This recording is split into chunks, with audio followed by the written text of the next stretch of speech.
Welcome everybody to another episode of the Weed News. I'm your host, Angela Lansbury, which explains why my neck looks like a vagina.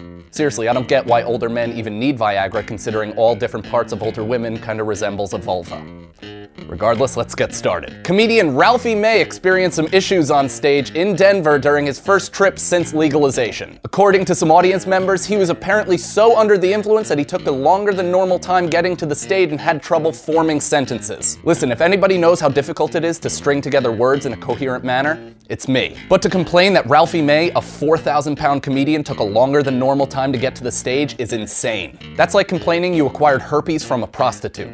You know what you paid for, so if you get it, you're fucking bad. Just do some research, you lazy sacks of shit. Everybody has a computer in their pocket. There's no reason to make an entertainment decision uninformed. Stop going to comedy clubs just to see quote-unquote comedy. Pull up YouTube, see what you're in for, and understand that this is something very specific, you entitled fucking cunts.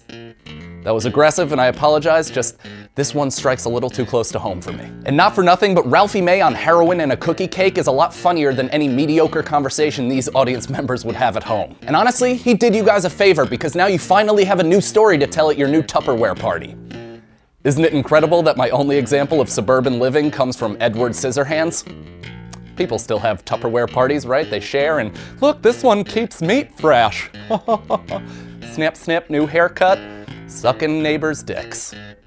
This is very exciting. A bill was filed this week by New York State Senator Liz Krueger that would effectively legalize recreational marijuana in New York State. New York State. How many times can I say it in one sentence? Twice. I don't know about you guys, but anytime an awesome law like this is being introduced, I feel like something equally horrible is being pushed through behind our back. It's like dangling keys in front of a dog. Get his attention, then euthanize him right in the spine. This is quite the leap from the 25-gram rule that was recently instituted in New York, so I don't think there's a realistic chance of it passing, but the money is getting too hard to ignore. Even the big business Republicans that are morally opposed to marijuana, even though they're toe-tapping under stalls trying to get a suck, they can't even ignore the revenue it's gonna generate. I love how I did the grease ba with the ba, the bang, the bang, big. Summer lovin', toe tapping under the stall. Summer lovin', no hands, just forehead against belly button. Blowjobs from Republicans are the best. It's just ambitious, and they need to kind of get it done as quickly as possible. So it's just, whoa! It feels like a ghost is being sucked out of your nuts. Even though the legalization of marijuana certainly means enslavement for us in the future, I'm very excited about this. Anytime I walk around the city and see one of those green crosses that means just free clinic, I'm like, man, that would be fucking dope if it was a weed shop. Just every single corner, you could just have a goddamn field day every day of your life. So that's how I walk around New York City. Not furious about the people and or the cold weather, just like, I wish that was weed, I wish that was weed, because it would medicate me from the people and the cold weather. It's very uncomfortable walking around with a short dick that's chapping up against your zipper of your jeans, and I refuse to wear underwear. Now it's that time again for our favorite segment, Toker Tech. This week I'm going to be reviewing a strain of marijuana, not any device. This week it's Girl Scout cookies. Listen, it would be an easy thing for me to look on Leafly.com and tell you exactly what it's supposed to do to you, but I'm just going to go from a personal standpoint. And listen, you may think, hey Mike, that's not what it's supposed to do. Well, it's what happened to me, so fucking deal with it. Sorry for being so aggressive, I haven't smoked this morning, but I did drink copious amounts of coffee, so that's why I'm kind of vibrating, and you may hear me even register at a C note.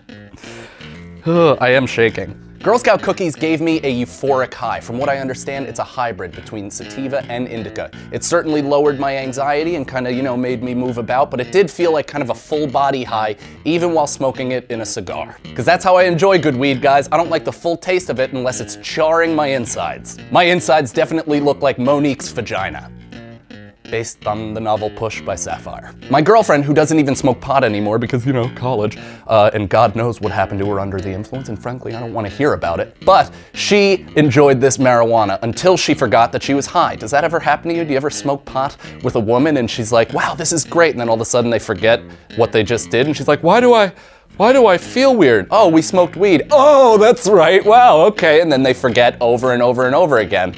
If only that happened with important things like me doing the dishes. Just forget, bitch, I already did. Alright, I'm sorry, that was aggressive, and that's just not even a weed thing. The one con I'll say, and this could be a pro for you, I don't know, maybe even Joe, you skinny son of a bitch, you could use some of these Girl Scout cookies, but I ate like an absolute savage on this shit. For some reason, I could not just even satiate my hunger.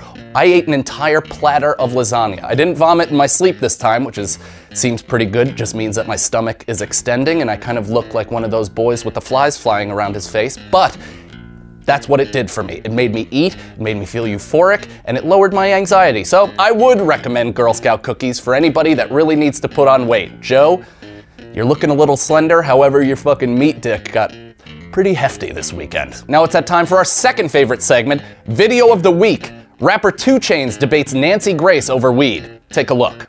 If this is legalized, then everybody is going to have unlimited access to pot.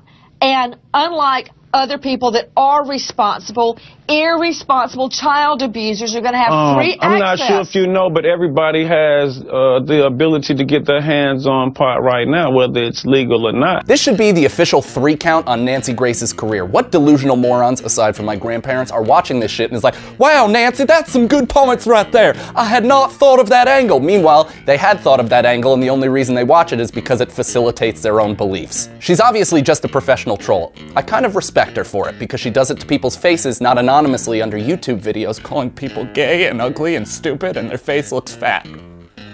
I just love the fact that her people clearly research public figures who she would have the best chance to debate against, and they're like, well, here's a rapper who only talks about jewelry, drugs, all those things, we're gonna fucking smoke him. And then 2 Chainz just comes in eloquently like, well, I don't know about that point, Nancy. Shall I provide another? And then Nancy's like, what's happening? You're too tan for these kind of remarks. Also, I don't know where this came from with 2 Chainz. I've never heard him speak publicly. He was almost as mysterious as Lil Jon. I just assumed the only thing coming out of his mouth was, 2 Chainz! And then speaking as slow as possible like he constantly has peanut butter stuck to the top of his mouth. Also, let's give 2 Chainz a little golf clap. Congratulations for that systematic takedown of Nancy Grace, who clearly, behind closed doors, loves to just take a beating in the balloon knot. Guys, thank you so much for watching another episode of the Weed News. Please remember to subscribe here, subscribe down low. I am appreciating the comments below that are like, what? Only 175 views? How isn't this guy the most famous man on earth? And 28 likes? Come on, everybody, give him a like,